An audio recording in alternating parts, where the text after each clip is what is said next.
তুই যে বিয়েন বেলায় উঠিয়ে গার্মেন্টসত যাস, আজ 12টায় ফিরি আসিস, বেতন হয় নাই? বেতন হয় না? গার্মেন্টসের বেতন হয় না তোর? গার্মেন্টসের মালিক মোর নাং হয় না গার্মেন্টসের মালিক মোর ভাতার হয়? সবাইরে আগত মোক বেতন দিবে, সবাইকে যখন বেতন দিবে তখন মোকও বেতন দিবে। এই মোর শালী মন্দির বেডি, মাসটা কিয়া পার হয়ে গেছে, মাসটা কিয়া 15 দিন হয়ে গেছে। কোন সাইডের গার্মেন্টসত ডিউটি করিস? কোন বালের ওটা গার্মেন্টস? হ্যাঁ, 1 মাস 15 দিন হয়ে যায়, তারপরেও বেতন দেয় না? 20 তারিখের আগত কোনো বেতন দিবেন নয়।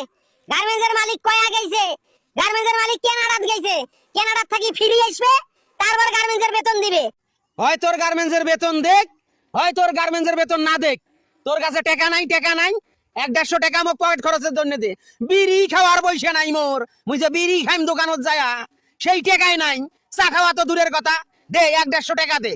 গাও জ্বলাস না রে জারুয়া, মোর গাও জ্বলা কথা কইস না।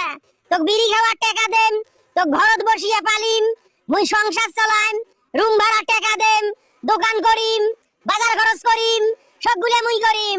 মুই তোর ভাতার না তুই মোর ভাতার রে গোলাম? এই শালী মন্দির বেডি, চাউলাসি কথা কইস?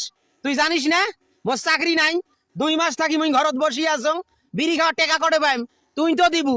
মনে কর তুই মোর ভাতার এলা, যেহেতু মোর চাকরি নাই, তুই মোর ভাতার, মুই তোর মাইয়ে। তুই যদি বউয়ের গোলাম হলু হয়, তাহলে তোক বিড়ি খাওয়ার টাকা দিনু হয়, ঘরত বসিয়া বসিয়া তোক পালনু হয়, পকেট খরচেরও টাকা দিনু হয়। তুই তো বউয়ের গোলাম নয় রে জারুয়া, তুই তো বউয়ের কথা শুনিস রে গোলাম, তুই তো হিজড়ে হিজড়ে। এই হিজড়ের সাথে মুই সংসার করিবেন নং। এই শালী মন্দির বেডি কয় কি বাহে? এই শালী মন্দির বেডি এলে কি কবার নাইছে? কিসের মুই হিজড়ে?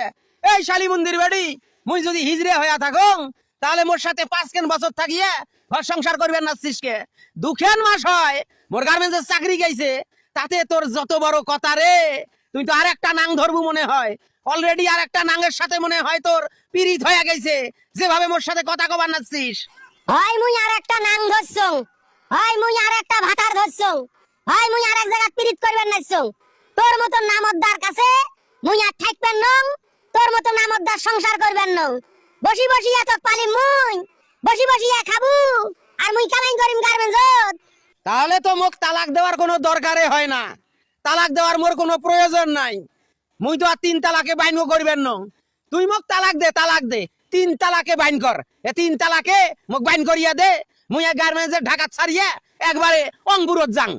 তুই কেমন পুরুষ, তুই কেমন বেটা ছাওয়া, 3 তালাকে বউক বাইন করিবার পাইছ না? এই গোলাম, মুই যৌতুকের টাকাও দাবি করবেন নং, দেন মোহরের টাকাও দাবি করবেন নং। তুই মোক 3 তালাকে